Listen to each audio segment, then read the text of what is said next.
네, 해빙기 봄철에 하는 산행이 위험하다는 이야기 한 번쯤은 다 들어보셨죠? 개나리, 진달래 이런 꽃들 보고 싶은 마음에 준비 없이 달려갔다간 낭패를 볼 수도 있습니다. 네, 이런 말씀을 드리는 이유가 바로 2월부터 4월 초까지가 1년 중 낙상이나 낙석 사고가 제일 많이 발생하는 때라고 합니다. 그래서 네. 준비를 했는데요. 모은희 기자가 나와 있고요. 요즘 등산 가신다는 분들이 많아서 좀 조심을 하셔야 되겠네요. 네, 봄을 맞아서 본격적으로 야외 활동, 그중에서도 등산을 계획한 분들이 참 많으신데요. 네. 산은 아직도 겨울입니다. 응달인 곳은 여전히 얼음이 얼어 있고요. 양지 바른 곳은 눈이 녹아서 땅이 질척거리는데요. 낙엽에 가려져서 미끄러운 바닥이 잘 보이지 않으니까 조심해야 합니다.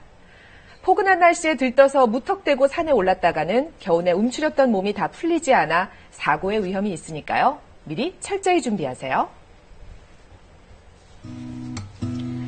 개구리도 겨울잠에서 깬다는 경칩이 바로 내일입니다.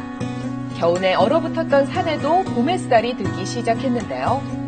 북한산에도 이른 봄을 만나러 온 등산객들의 발길이 꾸준히 이어지고 있습니다. 날씨도 이제 풀렸으니까 즐겁고 공기도 좋고, 예, 그래서 봄이 좋아요. 그래서 날씨가 이제 활짝해서 이제 새로운 기분, 새 출발 이런 느낌이죠. 지금은 눈과 얼음이 녹는 시기 해빙기인데요. 햇볕이 드는 곳은 얼음이 녹아 질척대는 반면 음지 쪽이 여전히 얼어있는 해빙기 산은 한겨울 꽁꽁 얼어붙은 산보다도 더 위험합니다. 최근 5년간 서울에서 일어난 산행 중 사망사고를 봤더니 가장 많은 57%가 실족이나 추락으로 인한 사고였는데요. 미끄러우면 질퍽하고 미끄러운 곳이 많은 데다 겨울에 비해 방심하기 쉬워 해빙기 등산은 사고 위험이 클 수밖에 없습니다. 최근 5년간 산악사고 월별 사망자는 6월과 12월이 12명으로 가장 많았지만 해빙기에 속하는 3월과 2월도 각각 11명, 10명으로 집계되었습니다. 그만큼 해빙기 사고 위험이 매우 높은 편으로 나타났습니다. 등산로를 벗어나 실족이나 추락으로 인한 사망자가 많이 발생하기 때문에 탐방로는 반드시 사람이 많이 다니는 일반 탐방로를 택하는 것이 좋고 어둠이 내리면 탐방로 상태 예측이 힘드므로 4시 이전에 하산하는 것이 원칙입니다. 늦어도 4시 하산 기억하세요. 자, 국립공원관리공단 직원과 함께 본격적으로 산을 들여다볼게요. 날이 많이 풀려서인지 질퍽대는 자리가 유난히 많네요. 그만큼 등산로 곳곳에 물기가 많다는 뜻인데요. 해빙기 기간에는 아직 탐방로에 물이 얼었다 녹았다를 반복하고 있습니다. 그래서 낙엽이 덮여 있는 경우가 있어가지고요. 잘못 밟으면은 낙상 사고가 일어날 수 있습니다. 얼음이 다 녹은 듯 보여도 진흙 아래는 빙판이 그대로 남아 있을 수 있으니까요.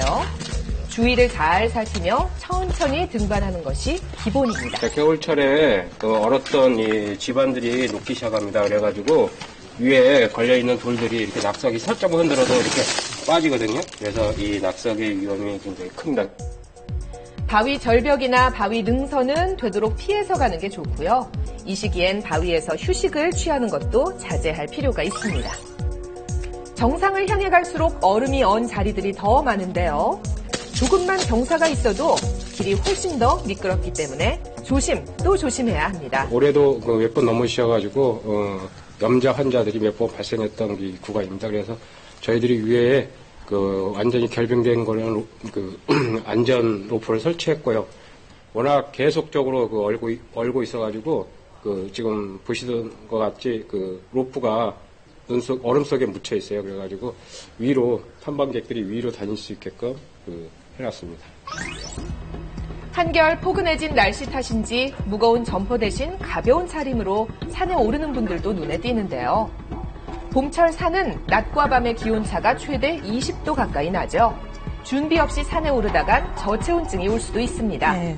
그냥 항상 여벌 항상 먹거리라든지 비싼 물이라든지 보온 자켓 같은 거 항상 여벌을 갖고 다니죠. 산은 날씨가 밑에하고 위에가 틀리니까 위에 올라가서 춥고 그러니까는 전 그걸 방지하고 좀 몸에 보온차 당연히 갖고 다녀야죠. 배낭은 보통 수납 용도로만 생각하기 쉬운데요. 넘어졌을 때 충격을 흡수하는 안전장치 역할도 합니다. 자기 몸무게의 10%를 넘지 않는 무게의 배낭을 매야 무리가 없습니다. 아이젠 착용도 중요합니다. 보통 눈이 많이 내리는 겨울에만 착용한다고 생각하기 쉬운데요. 갑작스러운 기후 변화로 결빙 구간이 생길 수 있기 때문에 4월 말까지는 항상 휴대하는 것이 좋습니다. 해빙기는 겨울 동안 언 흙이 녹기 때문에 그만큼 발이 젖을 확률이 높아지는데요. 젖은 발로 걷다가는 동상이 올 수도 있습니다. 그래서 운동화보다는 방수가 되는 등산화를 신는 게 좋겠죠.